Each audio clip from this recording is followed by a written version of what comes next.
Hello. Hello and welcome back to the Cozy Arts. I am Cherish. Today we're going to learn a staple of crochet, something so nostalgic and flexible. We're talking about the iconic granny square. And there are a lot of ways to make a granny square. You can make them very complicated, you can make them very simple. So in the past I've done a lot of solid color granny squares because my very first granny square that I made was a Christmas tree and it turned out really well, but I had so many ends to weave in and I hate weaving in ends. So today, not only am I going to show you how to make a granny square like this with 3 color changes per square, but I'm going to teach you to do it in a way where you don't have to weave in a million ends. So I just made this a little sampler for this project. You can see. Guess how many ends I weaved in making this? 2. And one of those was because I just missed it the first time. And it was like half weaved in, so I had to finish the job. So you are going to need a tapestry needle just for the very end, but you don't need a tapestry needle for most of this. So today we're going to work on the square. Between this video and the next video, you're going to need to make as many squares as you want in whatever project you want to make with it, because in the next video, we're going to talk about binding them together and finishing off the edge. All right, let's go. We begin our granny square with a magic ring. So parallel lines on the palm side of the hand, make an X on the back side of the hand, take your hook, go under the first thread, and then over the second one. I'm going to just twist my yarn to grab that, and I'm going to pull it through right here, this hole right here. I'm going to pull it through this hole right here. And now I'm going to just grab that yarn again and pull it through. Pinch this. We'll stabilize it more in a second. So now we're going to chain 3. 1, 2, 3. And this acts like our first double crochet, but now we want to make 2 more double crochets. So I'm going to yarn over, put this into the hole under both the loop and this loose thread, yarn over, pull it through. So now we should have 1, 2, 3 on the hook, yarn over again and pull it through 2, yarn over, pull it through these 2. So we end up with 1 on the hook. That is our first actual double crochet, but our second in this set. So again, yarn over into the hole, grab the yarn, pull it through. We have 1, 2, 3 on the hook, yarn over, so now we have 4 on the hook. And we're going to go through these 2 right here.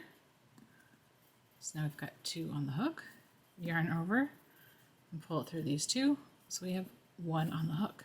Now I have my first set of 3. This granny square that I'm teaching today is very simple, and it is all built on sets of 3s.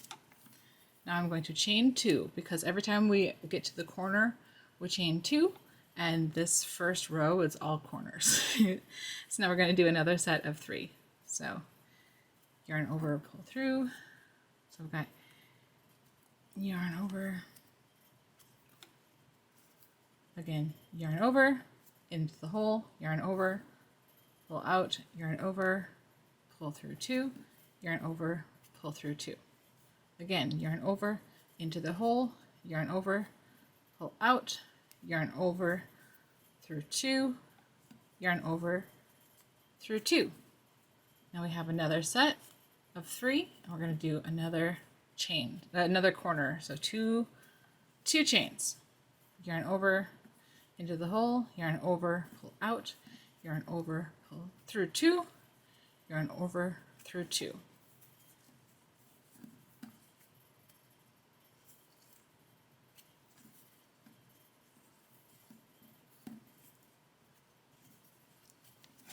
Okay, now we have our third set of 3. Because we are doing a granny square, we're going to have 4 corners, so we're going to need 4 sets of 3. If you want to make a granny pentagon or a granny hexagon, you're just adding more corners You're doing the same thing, but with more corners. Now we have to chain 2. For this last one, the very last stitch will be different.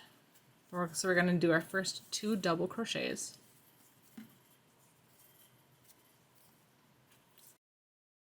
And now this last one will be different because I hate weaving in my ends. That is the worst part of making a granny square, is you have these little ends left over that you have to weave in. But if you look at mine, I haven't weaved in any ends yet. So I'm going to show you, we can, oh, see this guy's poking through a little bit. I can just pretend that doesn't exist. I'm going to show you how I make granny squares so I don't have to worry about weaving in a bazillion ends. So now we have our last double crochet to make our set of 3 here. So we're going to go into the hook, and this time I'm going to hold both the loose thread and my working yarn to make it 1. So I'm going to treat that as 1. So I'm pulling the loose one with me.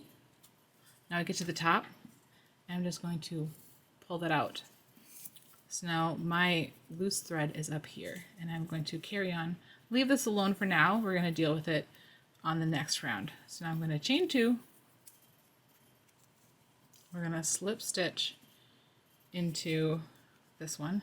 Now I'm going to slip stitch all the way to the corner. And I'm going to cut a tail and pull this through.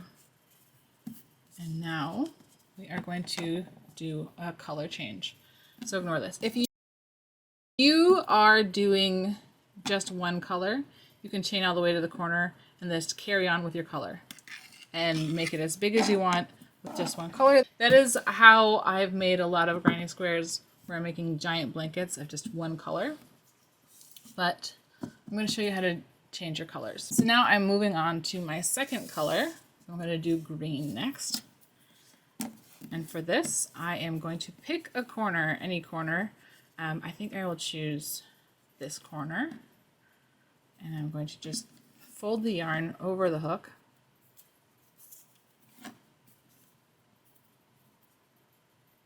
Fold the yarn over the hook, pull it through, and then we're going to yarn over with both of them.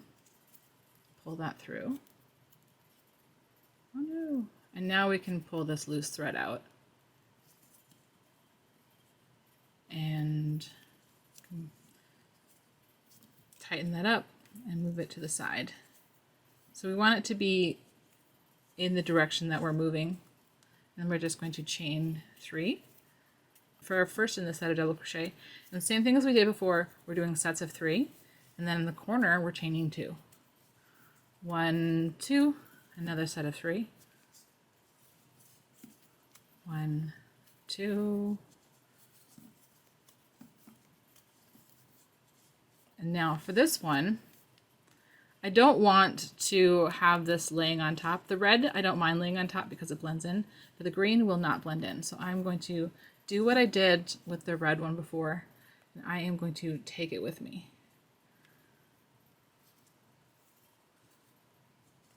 So just make sure that your hook grabs it. Aha. If you miss it, you can always go back and go fishing for it with your hook. But now this is up here, and I can crochet over it on the next round. Or, because it's not very much, I can just trim this off. This is not a corner, so we're not going to chain 2. I'm going to just chain 1 to leave a little space to crochet into when we get back around to it. So now I'm going to double crochet a corner on this side. And what I'm doing is I am crocheting over this red yarn. So I am making sure that when I go under both of them. And then when the yarn goes over, it goes over both of them. So we are trapping our loose yarn into our work, which is really what you're doing when you're weaving it in. But this way it's not a lot of extra effort. I don't have to get out a needle and rethread my needle a million times to weave in a million different yarns.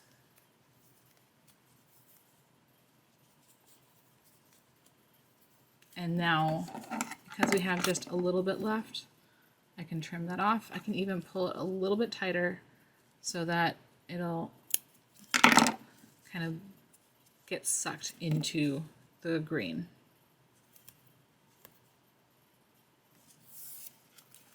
Okay, now chain 1, because it's not a corner, and then we're going to do the same thing, and we're going to trap this thread here.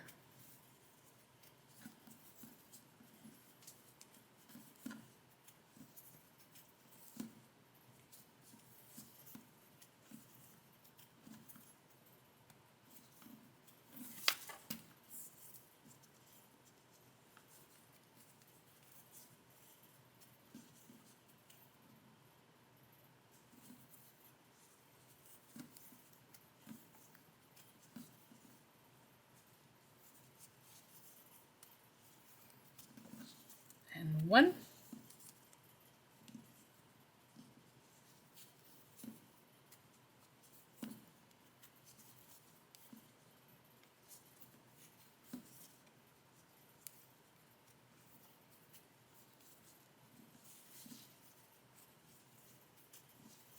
One, 2.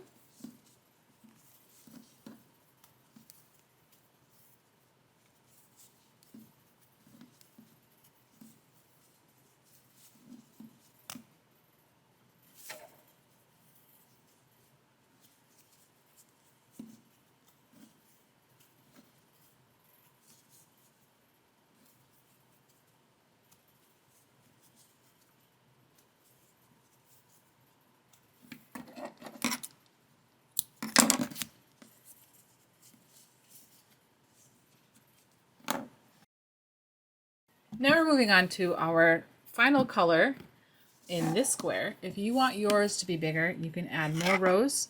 If you wanted to have more colors, add more colors. This is up to you. You could even just go red, green, or whatever color you want all the way. Granny squares are very easy to adapt, change them up. You can find patterns that are really complicated, or you can do something really simple like this, and it's all gonna have that lovely granny square nostalgia, cozy feeling. We love our granny squares. I feel like crochet is really having a moment, and granny squares are just so good. I'm in the middle of making a granny square cardigan, and I can't wait for it to be done. I also can't wait for it to be cool enough to actually wear it. Okay, so we're gonna fold it, and because this is my final row, I'm gonna just take this up with me now. So we're gonna keep using both of these like they are one, and keep chaining all the way up. Now I'm going to pull it and release it.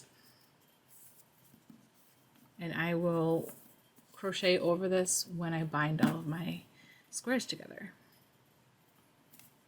I'm just going to do the same pattern we did before, where it's sets of 3s with 2 chains at the corner and 1 chain not at the corner.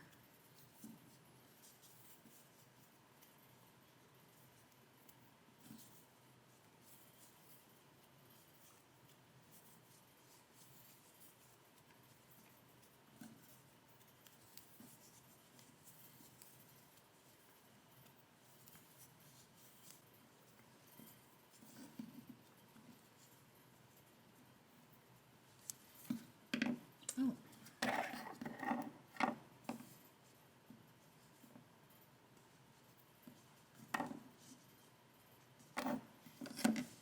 Did I not crochet over this one? Oh no! Okay, so what I'm going to do there.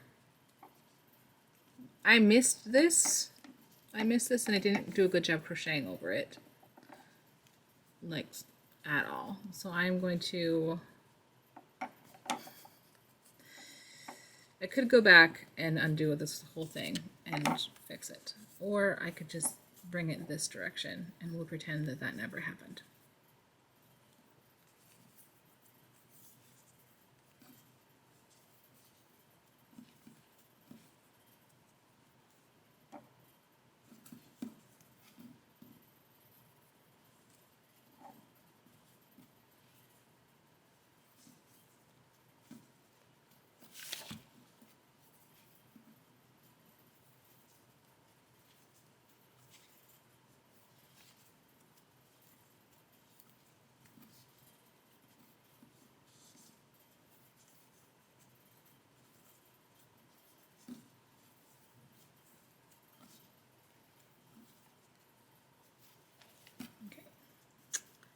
Now we're just going to slip stitch.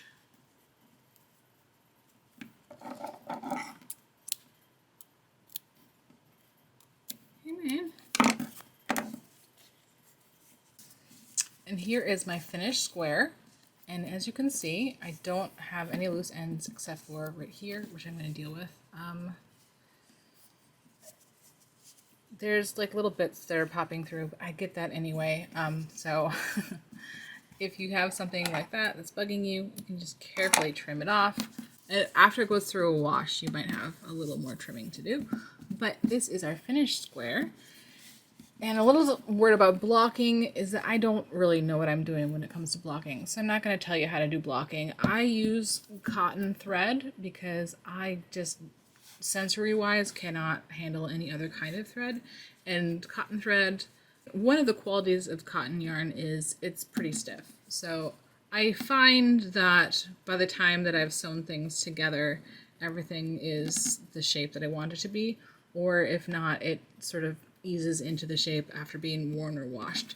So if you are using something other than cotton and you're thinking like, oh, my blocks are a little bit of a weird shape, then pause and go learn how to block, because I think blocking is mostly just getting it wet and shaping it the way you want it and forcing it to dry that way. It's my idea of what blocking is. But as I said before, it's not something that I need to do, so it's not something that I know how to do. Thank you so much for joining me today. I hope that you are in love with your square and really nailing the whole take it with you and crochet over it method so that you don't have so many ends to weave in. And then you can make beautiful things like this and be done with them.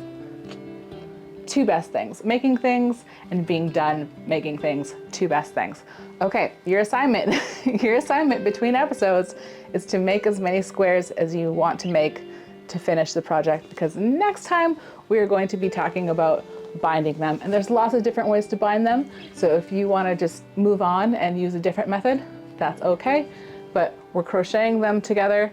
I did a variegated yarn for binding, and I don't think I love it, but I used the same exact method for binding this blanket together, and we can really see just how crisp of a line it makes. And on the back, it blends in. You can see it because it's a contrasting color, but if it was the same color, it would really blend in. So, see you next time. In the meantime, have fun making lots of granny squares. Bye.